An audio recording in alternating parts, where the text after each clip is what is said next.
देखै विहित कर्म जे तुले, ते सळे जरी ओसंडिले, तरी स्वभाव काय निमाले इंद्रियांचे. माऊली आपल्याला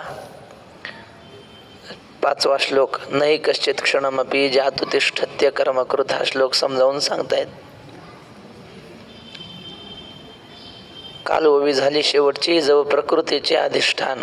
प्रकृतीचे अधिष्ठान म्हणजे जोपर्यंत आपल्याला मनामध्ये काही इच्छा आहेत की मला हे मिळवायचं आहे, किंवा वेदांताच्या भाषेत सांगायचं तर देहेंद्रियादी प्रकृतीचा आश्रय जोपर्यंत आहे तोपर्यंत कर्म सोडता येत नाही. काही केलं तरी मी सोडतो म्हणणं हेही अज्ञान आहे, आणि मी करतो म्हणणं हेही अज्ञान आहे.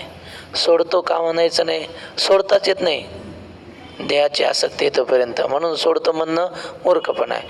आणि मी कर्म करतो असं म्हणणं का चुकीचं आहे, कारण करणारे आपण प्रकृती करून घेते. श्वासोश्वास आपण जाणून बुजून घेतो का? झोपल्यावर चालूच असतो श्वासोश्वास, म्हणजे आपण कुठं करतोय श्वासोश्वास होत, प्रकृती करून घेते.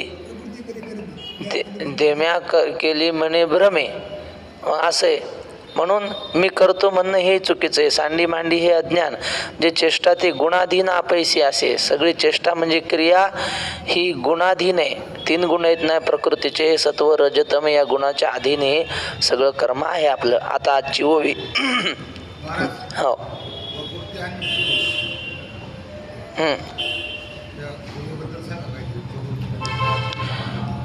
प्रकृती म्हणजे 3 गुणांची साम्यावस्था. प्र म्हणजे सत्वगुण, कृ म्हणजे रजोगुण, आणि ती म्हणजे तमोगुण, असं तुंतुने महाराज सांगतात. हे 3 गुणांची साम्यावस्था म्हणजेच प्रकृती.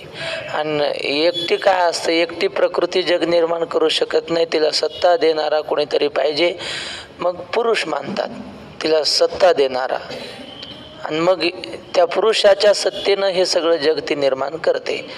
अशी वेदांताने संगती लावली.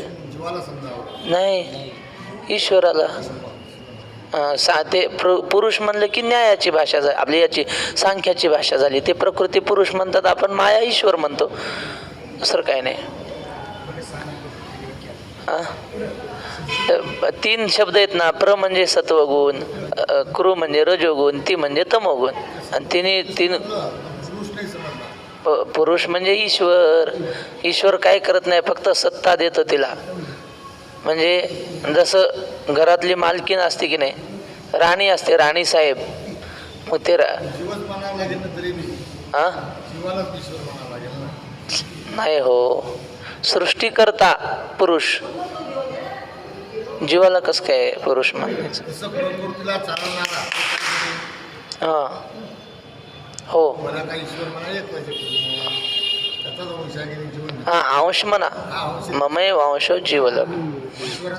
हो हो ठीक आहे. हा देखय विहित कर्म. आम्हाला कुठं एवढं कळतंय असं तुमच्यासारख्याच ऐकून आहे. खरंच ना, नाही खरं वा. आपण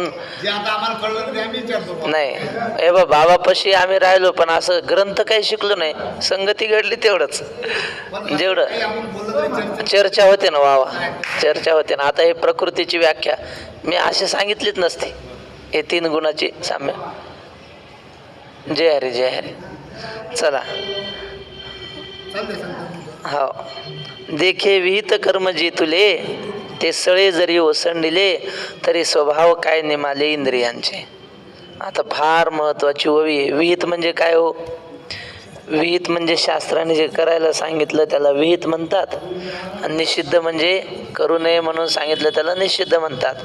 मग एका माणसाने ठरवलं की आपल्याला शास्त्राने सांगितलेलं कर्म करायचं नाही. शास्त्राने सांगितलं कीर्तनात बोलू नये, नाही ऐकणार मी. तुकाराम महाराज म्हणतात, कीर्तनी बडबड करील जो कोणी, बेडूक होनी येईन जन्मा. मग नाही ऐकणार मी. साधू संताचं काय म्हणणं आहे तुमचं? नाही ऐकणार, नको ऐकू, ऐक नाही. त्याचं फळ भोग देता वेळी तो कळू येईल अंतकाळी, प्राण प्रयाणाचे वेळी. पण कीर्तनात बोलणार नाही, तिथं शांत बसणार नाही, पण कुठंतरी शांत बसावंच लागेल. पिक्चर पाहताना शांत बसशील, इकडलं करणं नाही तिकडं काहीतरी करावंच लागतं ना. विहित कर्म सोडलं म्हणजे कर्म सोडलंच असं होत नाही, काहीतरी करावंच लागतं माणसाला. विहित कर्म जेतुले ते सळे. सळे या शब्दाचा अर्थ धर्म द्वेषाने. काही माणसाला द्वेषापोटी शास्त्र नको असतं. मानणार नाही आम्ही वेदाचं. काय म्हणून वेदाचं मानू? हिंदू धर्माने म्हणजे वेदाला सगळे का? सगळे तर सगळे तसा अर्थ घेतला तरी काय हरकत नाही. पण सळे म्हणजे सलतो की नाही काटा पायात आपल्या, मग तसं त्या काट्यासारखं धर्माला मानायचं, वेदाला, की त्या द्वेष करायचा वेदाचा. आणि मग द्वेषापोटी वेदाची कुठलीच आज्ञा मान्य करायची नाही. वेदानं सांगितलं ना, आई वडिलांची सेवा करा, मातृदेवो भव, पितृदेवो भव, आचार्य देवो भव, अतिथी देवो भव, सांगितलं ना. आम्ही मानणार नाही वेदाचं. मग हे मानणार नाही वेदाचं. वेदाचं नाही ऐकलं तर मग कुराणाचं ऐकशील. कोणाचं तरी ऐकल्याशिवाय राहत नाही माणूस. संतांनाही मान आणि देवमानी मुसलमान. संताला मानणार नाही, मग तिकडं पीर पैगंबर मानशील. काय आपल्या लोकांचं दुर्दैव आहे पहा, की गावोगाव आता पीर आणि ते काय म्हणतात ते गथडगे असतात असे, आणि आपले लोक त्याला नवस करतात. त्याचे ते काय यात्रेला काय म्हणतात ते उरूस भरवतात, त्याला बकरे कापतात. आणि ते कधीपासून झाले? ते 1500 वर्षापासून आहे. त्याचा धर्मच 1500 वर्षापासून आहे. कुलदैवत आहे सांगा. आता आपल्या धर्मात काय देव कमी झाले का? ते पीर पैगंबरालाच नवस करते देव. कशाचं आलं देव? ते कोण आहेत माहिती? गावोगाव ते थडगे आहेत ना. त्या मुसलमानाच्या राजवटीमध्ये एका सरदाराला त्या भागाचं नेतृत्व दिलं जायचं. मग त्या सरदारांनी त्या लोकांकडून कर घ्यायचा आणि त्याला जी स्त्री आवडेल तिला ते घेऊन जायचा. त्या सरदाराला आवडेल ती वाटेल तो कर लावायचा त्याने. आणि मग तो मेला ना, मग हे मुसलमानी राजे काय करायचे, त्याचा दरारा कायम राहा म्हणून त्या परिसरात त्याचं ते थडगं बांधून द्यायचं. आणि मेला तरी लोकांनी त्याची ते एक सेवा करायची तशा पद्धतीनं. आणि तेच पुढं लोकांना पिरण देव वाटायला लागले. कशाचे देव? पुराणात वर्णन नाही का त्या पिराचं आणि पैगंबराचं?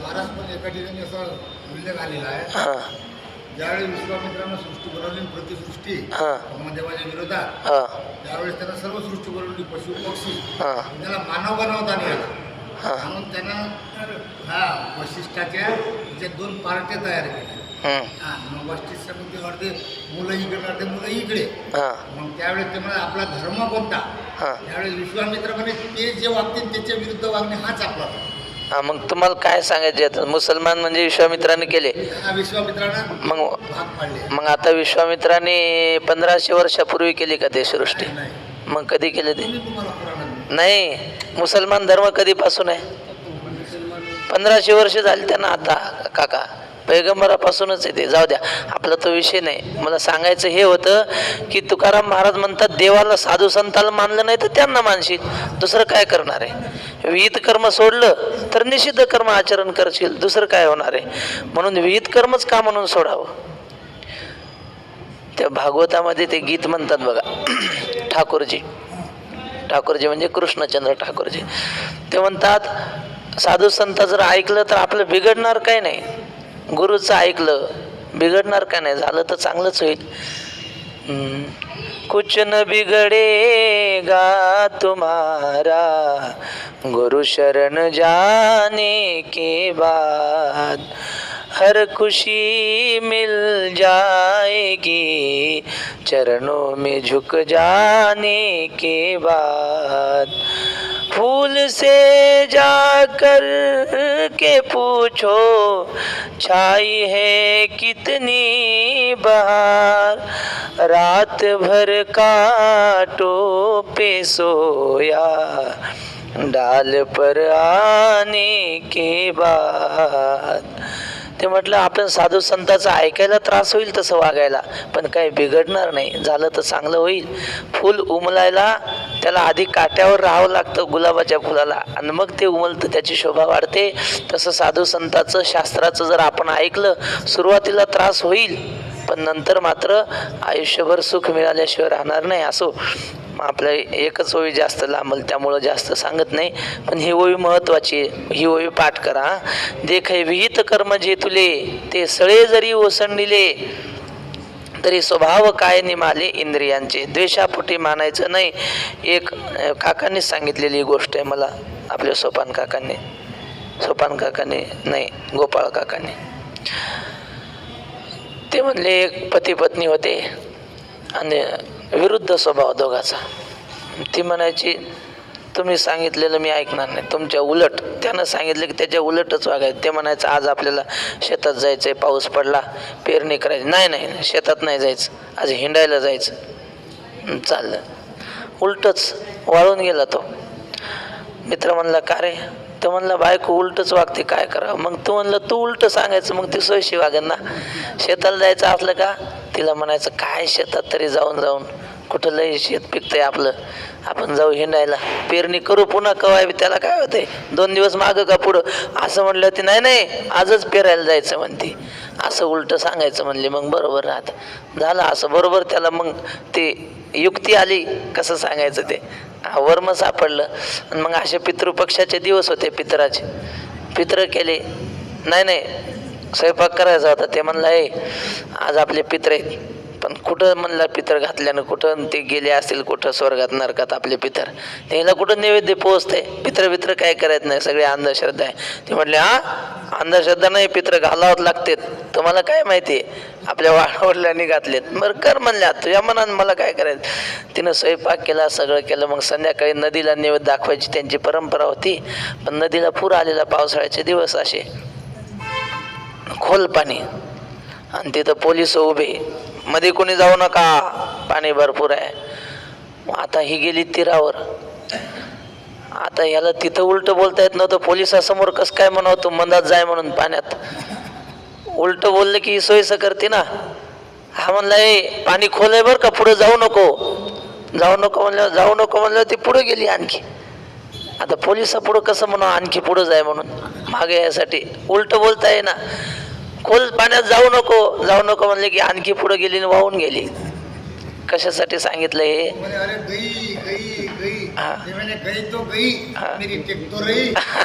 पाय गई तो गई मेरी टेक तो रही, म्हणजे मेली तर मेली, पण शेवटी माझ्या आयटीत मेली ना.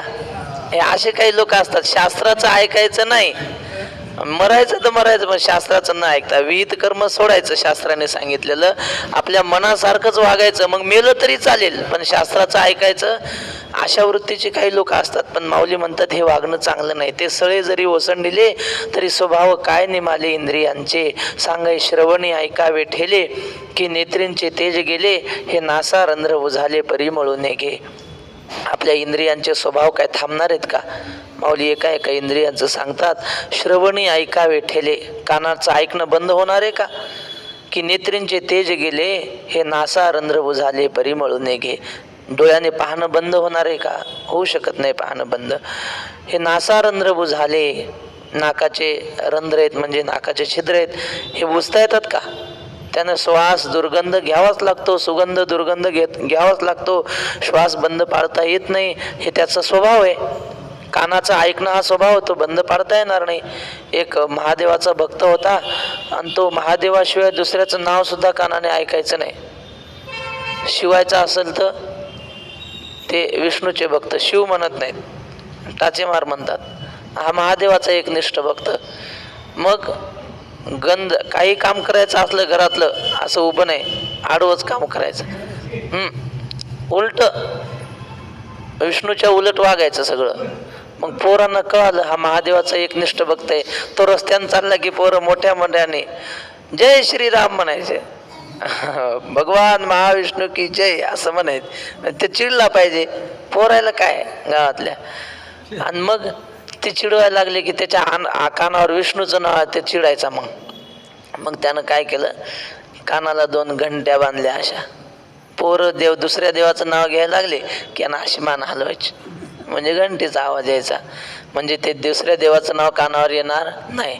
अरे पण ते दुसऱ्या देवाचं नाही, पण घंटीचा आवाज येतच ना कानावर. नासारंध्र काय माऊली म्हणतात, श्रवणी ऐकावे ठेले, कानाचं ऐकणं बंद होणार आहे का? हे नाही तर ते काहीतरी ऐकणं चालूच राहणार. म्हणजे कीर्तन नाही ऐकलं तर लावणे ऐकशील, दुसरं काय नाही, काहीतरी चालू राहतच. मग त्यापेक्षा चांगलं ऐकलं तर काय बिघडलं. नाथ महाराजांची ओवी भागवतात. नाथ महाराज म्हणतात, ग्रामणी नायकावे ग्राम्य गीता. म्हणजे ब्रह्मचार्याने, साधकाने, संन्याशाने ग्राम्य गीत ऐकू नये. ग्राम्य गीतम न शृणुयात, असा भागवता श्लोक आहे. ग्राम्य गीत म्हणजे काय? ग्राम्य गीत म्हणजे लावणी. हा वा वा, त्यांनी हे म्हणलं, मला आता दुसरं आठवलं. मग ते पाच प्रभाव म्हणत असतात, जिस भजन में राम का नाम नहीं, उस भजन को गाना ना चाहिए. ज्या भजनामध्ये देवाचं नाव नाही ना, ते गाऊ नाही, ते ऐकू नाही, असं असतं. तेव्हा कानाने ऐकणं बंद होणार नाही, काहीतरी ऐकत राहतीलच कान. पुढची ओवी आता, ना तरी प्राणापान गती, की निर्विकल्प जाहली मती, की क्षुधा तृषादी आरती खुंटलिया. प्राणापान गती, प्राण आणि अपान. अपान म्हणजे प्राण म्हणजे आपल्या श्वासोश्वास, अपान म्हणजे गुदद्वारा वाटे निघणारा वायू, हे थांबणार नाहीत. की निर्विकल्प जाहली मती, आपली बुद्धी विचार शून्य झाली का कधी? काहीच विचार करत नाही. अहो, सकाळी उठल्यापासून संध्याकाळी रात्री झोपेपर्यंत किती विचार माणसाच्या मनात येतन जात असतील, काही सांगता येतंय का? संख्या करता येईल का किती विचार आज आपल्या मनात आले आणि गेले? त्याचं मोजमाप नाही. किती संकल्पन विकल्प येतील, काही सांगता येत नाही. ते बुद्धीतले संकल्प विकल्प थांबतील का? थांबवता येतील का? अनेक बुद्धीचे तरंगण, क्षणोक्षणा पालटती रंग, धरू जाता संग तो होतो बाधक. तुम्हाला सांगतोच घडलेलं. एक खनपटे माऊली आहेत की नाही, त्यांना आळंदीचे गुरुजी वाघ महाराजांच्या जागी, नाही नाही, ते विद्वान आहेत, साधू आहेत. बर असो, तर त्यांना आळंदीमध्ये साधू आहेत प्रसिद्ध पाटील काका, साक्षात्कारी महात्मे. ते म्हटले, माऊली तुम्हाला संसार करू वाटत नाही का? ते म्हणले, नाही करायचं नाही का? म्हणले नाही. म्हणले, मनात कधी येत नाही का प्रपंच करावा असं? ते म्हणले, येतं ना. मनात काही येतं म्हणले, मग ते काय धरूनच ठेवतंय का माणूस? सकाळी उठल्यापासून रात्री झोपेपर्यंत मनात काय काय येतं, ते काय जेवढं येतं ते आपण करतोच का? केलंच पाहिजे का? म्हणले, मनात येतं, पण मग ते केलंच पाहिजे असं नाही ना, मनात सारखं चालूच राहतं. माऊली सांगतात, निर्विकल्प जाहली मती, मन विचार शून्य कधी झालंय का? चालूच राहतं त्याचं. की क्षुधा तृषादी आरती खुंटलिया, भूक लागणं, तहान लागणं, ह्या पीडा. आरती म्हणजे त्या पीडा, तहान भुकीची पीडा कधी संपली का? नाही. भूक लागतेच माणसाला. तुम्ही काही का, ते आघाडा असतं की नाही, आघाडा, त्याला जे त्याच्या बिया येतात, त्या बिया जर त्याचं चूर्ण करून दुधात टाकून जर पिलं चमचाभर, तर 10 दिवस काही खायची गरज नाही असं म्हणतात बुवा. मी काय प्रयोग केला नाही, आम्ही ऐकलेलं एका जागी. आघाडा माहिती आहे तुम्हाला? तुम्ही करा, 10 दिवस उपाशी राहा, मला सांगा येऊन, म्हणजे मी पुन्हा ठामपणे सांगेन. आघाडा, आघाडा चातुर्मासात तेवढं झालं की मग लय अभ्यास होईल नाही, जेवण्याच्या नादात लय वेळ जातो महाराज. जाऊ द्या. तर ते जात असं म्हणतात. मग तरीही माणसाला भूक लागतेच ना. 10 दिवस थोडी लांबल भूक, पण भूक लागतेच. शरीराचा धर्म येतो, शरीर धर्म म्हणतात त्याला. बाबा एक गोष्ट सांगायची, पण ती जरा ग्राम्य आहे, सांगू का कसं करू? पण तुम्ही म्हणत नाही असं सांगायचं असतं. बाबा सांगायचं निसंकोच सांगतो. मग एक महाराज होते चांगले धष्टपुष्ट, आणि मग ते शिष्य म्हणायचे, आमचे महाराज जेवण करतात पण बहिर्देशालाच जात नाहीत. असं कसं काय होईल? धष्टपुष्ट दिसतात, जात नाही. मग एक हुशार तो म्हणला, मला संत संगती करायची, महाराजांच्या सानिध्यात राहायचे. तुकाराम महाराजांनी सांगितलं ना संत संगती करायला, संत संगतीत राहायचंय म्हणे मला. तो 2-3 दिवस राहिला. खरंच त्याच्या लक्षात आलं की महाराज जेवण करतात, बरं थोडं थोडं का नाही, भरपूर करतात, आणि बहिर्देशाला जातच नाहीत. मग त्याच्या लक्षात आलं, महाराज सकाळी कुठं जातात? स्नानाला जातात. घरी समुद्रात स्नानाला जातात. तर म्हणलं आपण स्नानाला नाही गेलो महाराजांच्या सोबत.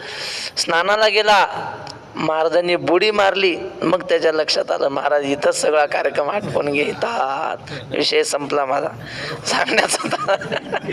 सांगण्याचं तात्पर्य काय, तो शरीर धर्म आहे बाबा, तो सोडता येणार नाही ना. शरीराचे धर्म सोडता येतात का? भूक लागणारच आहे, जेवण होणारच आहे, शरीराचे धर्म सगळे होणारच आहे, ते सोडता येत नाहीत. क्षुधा तृषादी आरती खुंटलिया. कबीर महाराज म्हणतात, ये पेट बडा बाका सबसे लगा दिया धोका. देख फकीरा देख संन्यासी घर घर मांगे टुकरा. एक आसन पर कोई नहीं बैठा पीछे पेट का लकरा. ये पेट बड़ा बाका सबसे लगा दिया धोका. देख यही पेट से राव सिपाही, यही पेट से मरते, यही पेट के खातिर आदमी मुल्क मुल्क सब फिरते. वाह. कहत कबीरा सुन भाई साधू सब दुनिया से न्यारा. भला बिचारा पशु पंखी वही पेट ने घेरा. सगळ्याच्या मागं पोट लागलेलं आहे, तेव्हा पोटाचे भुकेचे धर्म तहानेचे धर्म सुटत नाहीत. हे स्वप्नाव बोधू ठेले की चरण चालू विसरले. हे असो काय निमाले जन्म मृत्यू. हे स्वप्न, निद्रा, जागृती ह्या तीन अवस्था बंद होतात का? झोप, स्वप्न आणि जागृती म्हणजे जाग होणं संपत नाही. हे बघा, माणसाला झोप आणि जागृतीची गरज आहे, स्वप्नाची गरज आहे का? काही स्वप्न नाही पडलं तर माणूस मरतय का? स्वप्न कशाला दिलं असेल देवाने? काही गरज आहे का सांगा ना तुम्ही? वैकुंठवासी शंकर महाराज खंदारकर म्हणायचे, स्वप्न देवानं ह्याच्यासाठी दिलं, हे जग खोटं आहे हे सांगायला काहीतरी दृष्टांत पाहिजे ना. जग खोटं आहे हे सांगायला स्वप्नासारखा चांगला दृष्टांत कोणताच नाही, कारण तो सर्वानुभवाचा आहे. त्यामुळं जग खोटं आहे हे सांगण्यासाठी देवानं स्वप्नावस्था दिली म्हणले. स्वप्नावबोधू ठेले, जागृती स्वप्न सुषुप्ती हे थांबवता येत नाहीत. की चरण चालो विसरले, पाय चालणं विसरत नाहीत. हे असो काय निमाले जन्म मृत्यू. जाऊ दे आता, प्रत्यक्ष अवयवाचं काय सांगू. पाय चालायचं विसरत नाहीत, हात काही करायचं थांबवू शकत नाहीत. बर, हे स्वप्नाव बोधू ठेले की चरण चालू. हे असो काय निमाले जन्म मृत्यू. जन्म मृत्यू थांबवले का कोणी? नाहीसे झाले का जन्म मृत्यू? अहो जन्म मृत्यू सारखं चालूच आहे, राहट गाडग्यासारखं. जातस्य ध्रुव मृत्यूर ध्रुवम जन्म मृतस्य च. हे नठकेची जरी काही तरी सांडील येते काही, म्हणून कर्म त्यागू नाही प्रकृती म्हणता. हे नठकेची जरी काही, हे काहीच थांबवता येत नाही ना. मग काय थांबवलं काय? शास्त्राच्या आज्ञेनुसार कर्म न करणाऱ्या माणसाने काय थांबवलं शरीरात? काही थांबवू शकत नाही तो. तरी सांडील येते काही, म्हणून कर्म त्यागू नाही प्रकृती म्हणता. प्रकृती म्हणता म्हणजे देहाभिमानाला, मायाधीन माणसाला, मी देह आहे असं म्हणणाऱ्याला कर्म सोडता येत नाही. काही केल्या कर्म पराधीनपणे. प्रकृती म्हणता म्हणजे प्रकृतीचा अहंकार असंच होईल ना. प्रकृतीच्या अधीन असलेला. आपण आता कसे आहेत? आपल्याला राग येतोय की नाही? येते राग. बरं, झोप येते की नाही? झोप येते. अभ्यास करतो ना आपण, म्हणजे तिन्ही गुण आहेत आपल्यात. ज्ञान मिळवण्याची इच्छा होते सत्वगुण, संसार करा वाटतो रजोगुण, क्रोध येते किंवा झोप येतं म्हणजे तमोगुण. आपण प्रकृतीच्या अधीन आहेत आणि हे जोपर्यंत आहे तोपर्यंत कर्म सोडता येणार नाही. प्रकृती म्हणता कर्म पराधीनपणे. माऊली म्हणतात पराधीनपणे निपजत असे प्रकृती गुणे. आपली इच्छा नसली तरी कर्म निर्माण होतं. कशामुळं? तर प्रकृतीच्या गुणाने. एरी धरी मोकली अंतःकरणे वाहे जे वाया. कर्म धरणं म्हणजे करणं आणि मोकली म्हणजे सोडणं. हे धरणं सोडणं हे वाया आहे, वेडेपण आहे हा. ते होत राहणार. आता माऊली दृष्टांत फार सोपा आणि सुंदर देतात. देखाय रथी आरुढजे मग जरी निश्चळा बैसिजे तरी चळा हो निजे परतंत्र. आमच्यात चळा आहे, साखरे महाराजांच्या ज्ञानेश्वरी चळू आहे. चळू आहे ना. तरी चळू हो निजे परतंत्रा. श्री गुरु वाघ महाराजांनी सांगितलं होतं आम्हाला. म्हणले एक 7-8 वर्षाचा पोरगा आणि त्याची आई महिना 15 दिवसासाठी माहेरी जाणार होती. काही उत्सव होता माहेरी तिच्या, त्यानिमित्तानं जाणार होते.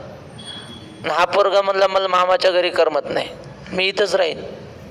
पण आई म्हणली आता इथं राहीन तर इथं सांभाळाय कोण नाही, इथं ठेवायचं नाही याला. आणि तो रडायचा, मी मामाच्या घरी येणार नाही, मला इथंच राहायचं. खूप रडायचा. गाडी आली माहेरची न्यायला, ती गाडीत बसली, पोरगा काही बसायला तयार नाही, पळून जायचा दूर, गाडीपाशी येतच नव्हता. गाडी म्हणजे बैलगाडी जुन्या काळात. मग काय केलं, त्याला धरलं, गाडीत टाकलं आडवं आणि त्याचे हातपाय बांधले बैलगाडीला. आणि मग आता गाडी चालली. पण हा तरफडा करायचा, मला नाही जायचं, मला नाही जायचं. आता ते किती तू जायचं नाही म्हणला तर गाडी चालली ना, त्या गाडीबरोबर तू जाणार म्हणजे जाणार. ते माऊली म्हणतात बघा, रथी आरूढी जे, म्हणजे रथात बसला. मग काहीच नाही, मला जायचं नाही, मला जायचं नाही म्हणतो, पण तो रथ बरोबर तुला नेल्याशिवाय राहणार नाही. काय मग जरी निश्चळा बसले तरी चळू होऊन हिंदी जे परतंत्रा. तर बाबानं सांगितलेलं ते बघा, बरोबर कामी आलं की नाही. या साधू संत नुसतं आपण ऐकत राहिलो तरी ते बरोबर कामी येतं कुठंतरी. तसं तुम्ही किती नाही म्हणले मी कर्म करणार नाही, ते प्रकृती बरोबर करून घेणारच घेणार. तुम्ही पराधीन आहेत. तो पोरगा नाही जायचं मामाच्या गावाला किती म्हणू द्या, तो आता पराधीन आहे. गाडी मामाच्या गावाला जाईन आणि त्या गाडी बरोबर हाय जाईन. तसं प्रकृती कर्म करून घेणार आणि तुम्ही बरोबर कर्म करणारच प्रकृतीच्या अधीन होऊन, किती जरी नाही म्हणले. चळू म्हणजे क्रिया कर, जबर नाही, चळू म्हणजे क्रियावान, क्रिया करणारा. चळू होऊन हिंदी जे परतंत्रा, म्हणजे त्या प्रकृतीच्या अधीन होऊन त्याला कर्म करावंच लागतं. चळू म्हणजे नामा यांनी काय दिलं पाहतो. नाही, जबरदस्ती म्हणजे पराधीनपणे. चळा होणे हिंदी जे परतंत्रा, म्हणजे गाडी गेली म्हणजे हा गेलाच ना, हा चालत नाही. पण गाडी चालली म्हणजे हा चाललाच. चळू म्हणजे चालणे फिरणे असा अर्थ काका तिथं जरी दिला नाही तरी सांगतो, चालणे फिरणे. असो तरी चळा होणे हिंदी जे परतंत्रा, का उचलिले वायू वशे, चळे शुष्क पत्र जैसे, निचेष्ट आकाशे परिभ्रमे. वाऱ्या झाडाचं पान असतं, वाळलेलं पिकलेलं पान गळतं खाली, आणि मग त्याच्यात काही क्रिया करण्याचं सामर्थ्य आहे का त्या पानामध्ये? नाही. पण वावटळ येते, मोठं वादळ येतं आणि ते वाळलेलं पान त्या वाऱ्याबरोबर आकाशात उंच उडतं. मग आता ते पान जरी, त्याची जरी इच्छा नसली कुठं जायची, ते वाऱ्यासोबत दूर उडून गेल्याशिवाय राहत नाही. सांगा काय म्हणे, तेव्हा ते निवांतची गेले त्या पाणी ऐसे केले हो हवे का. वा माऊली म्हणतात, ते पाणी असते की नाही बागेतलं शेतातलं, त्या माळ्यानं जिकडं वळवलं तिकडं त्या पाण्याला जावंच लागतंय, जातच ते पाणी. तसं प्रकृती जिकडं आपल्याला जसं कर्म करील तसं करावंच लागतं इंद्रियानं. माऊलींनी वाळलेल्या पानाचा दृष्टांत दिला. ते राजेश्वरानंदजी म्हणून आहेत भागवताचार्य, फार सुंदर त्यांची कथा त्यांनी सांगितलं होतं. म्हणले एक झाडाचं पिकलेलं पान, त्या पानाच्या लक्षात आलं की आता आपण थोड्या वेळाने खाली गळून जाणार. मग ते पान झाडाला म्हणू लागलं, पत्ता बोले वृक्ष से सुनो वृक्ष बन राय, अब बिछड़े फिर कहा मिले, दूर गिरेंगे जाय.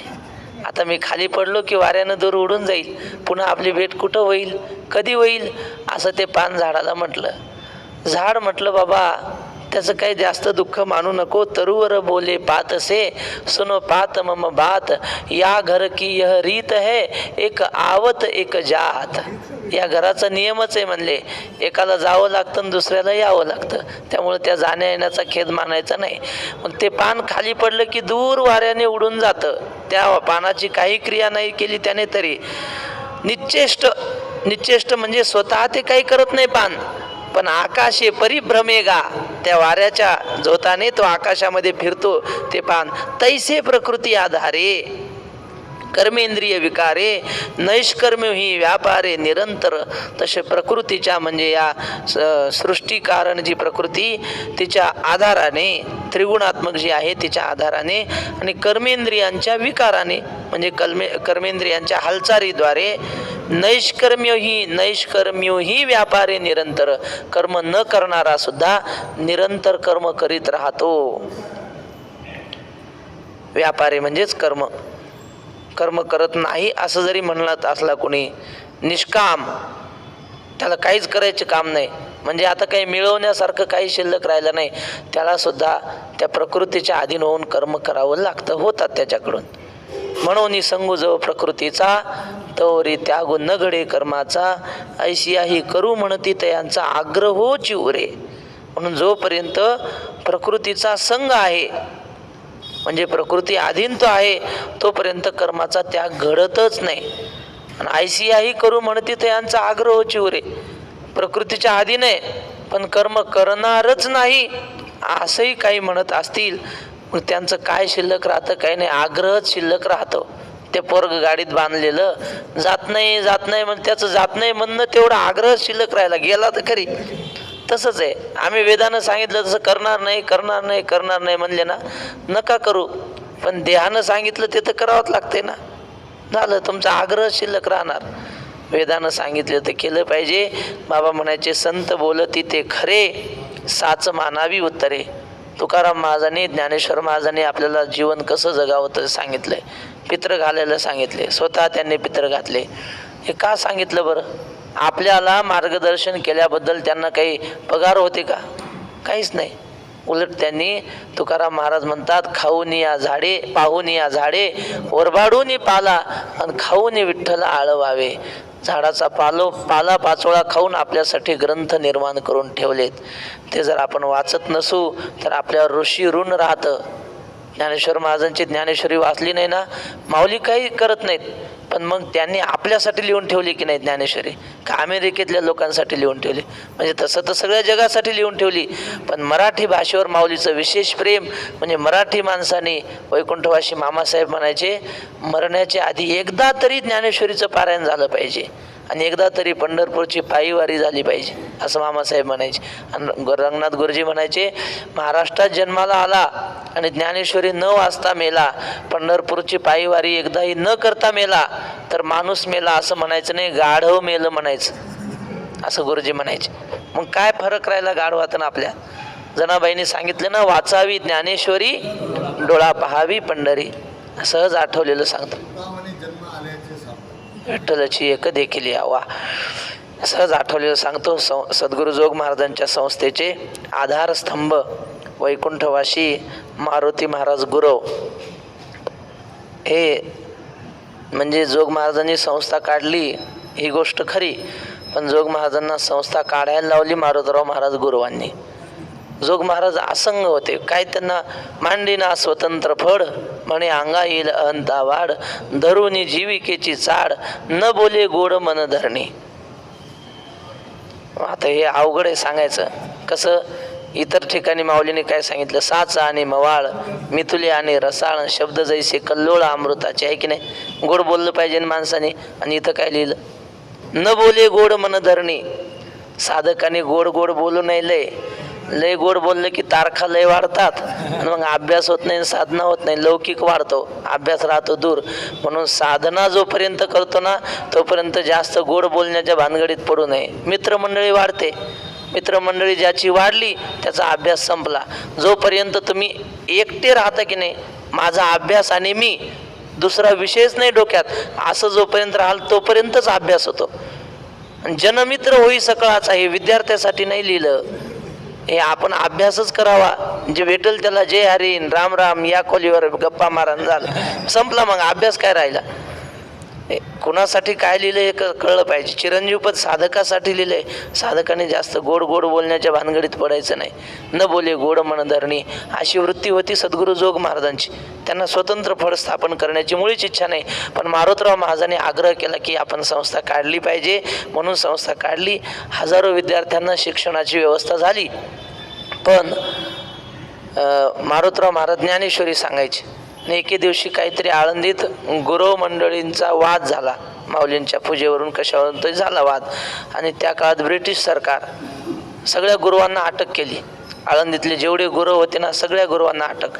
खेडला तुरुंग होतं, त्या तुरुंगात टाकलं. त्यात मारुतीराव महाराजांना अटक झाली. गुरुव गेले तिथं. त्यांचा नियम होता मारुतीराव महाराजांचा, ज्ञानेश्वरी वाचल्याशिवाय जेवण करायचं नाही. आणि तिथं तुरुंगात कशाची आली ज्ञानेश्वरी? ते ताट आलं जेवणाचं, ते म्हणले मी जेवणार नाही. का?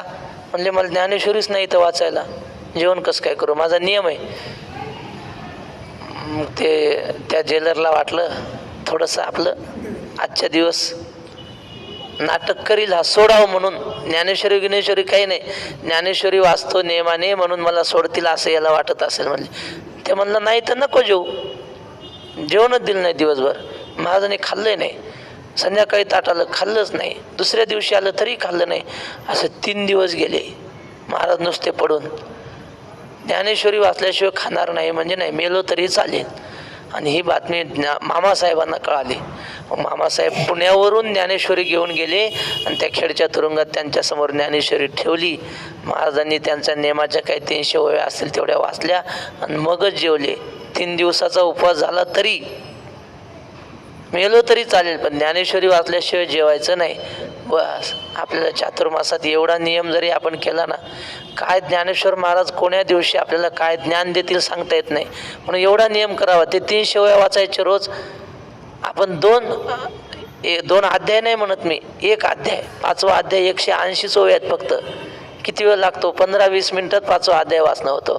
तेवढं नाही जमलं तर 50-100 ओव्या तरी आपण नियमाने वाचल्याच पाहिजे. संस्थेमध्ये भाऊसाहेब महाराज वरोली करवते, त्यांना नारायण मास्तर म्हणायचे जुने लोक. त्यांचा नियम काय होता? आठवड्यामध्ये 3 ग्रंथाची पारायण झाली पाहिजे. 3 ग्रंथ म्हणजे गाथा तुकोबाऱ्यांची, माऊलींची ज्ञानेश्वरी आणि एकनाथी भागवत. 3 ग्रंथाचं पारायण झालंच पाहिजे.